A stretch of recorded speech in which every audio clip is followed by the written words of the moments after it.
So in those days, and I don't want to go deeply into the technology of how the building was done such that it could not trap any other spirit apart from God.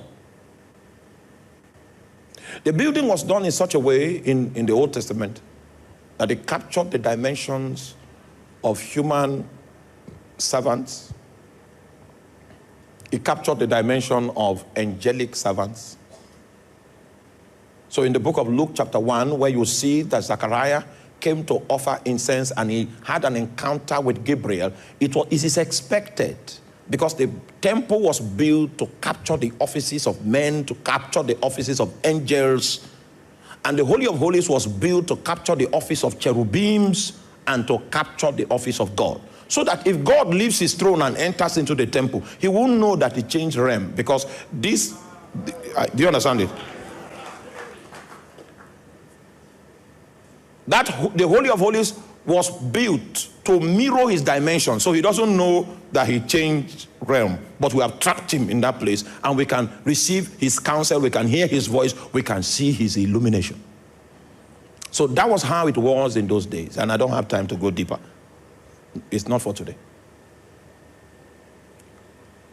When Jesus came, the presence of God that was in the temple left the temple and now had his abode in him. So there was a transition from the material to the personal.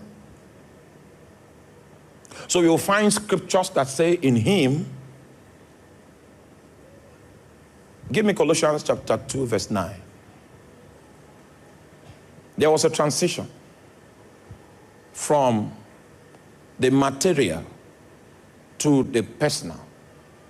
For in him dwelleth all the fullness of the Godhead bodily. So this was the arrangement. Jesus became the temple. So there was no need for you to visit the temple after Jesus showed up.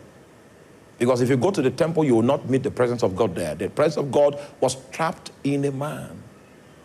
There was a migration from the material to the personal. So everything that God did from that time, he did with a man, and his name was Jesus. Are you there with me? Now, if God allows me, I need to open John chapter 14, but he has not allowed me. It's a very complex scripture, but if we understand the context, it will be very easy for us to understand. Okay, he's giving me a little permission.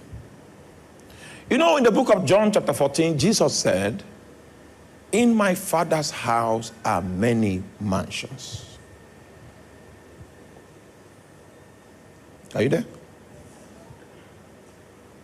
If you are not aware that Jesus was speaking about himself being his Father's house, you would think he was speaking about heaven.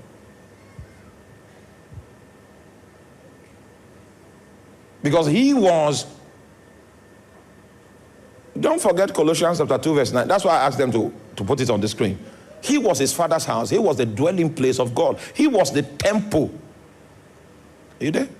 Do you know that he threatened the people? He said, destroy this temple.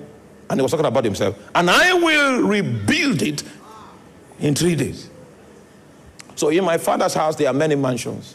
He was not talking about heaven. He was talking about him being his Father's house. He said, I go to prepare a place for you. He was not saying he was going to heaven. He was saying he was going to the cross.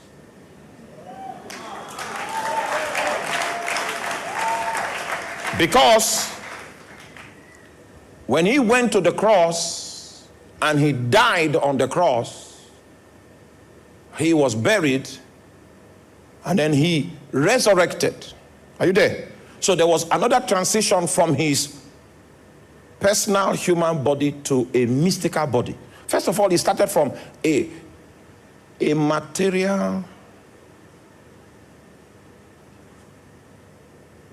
temple, then to a personal temple, then to a mystical body.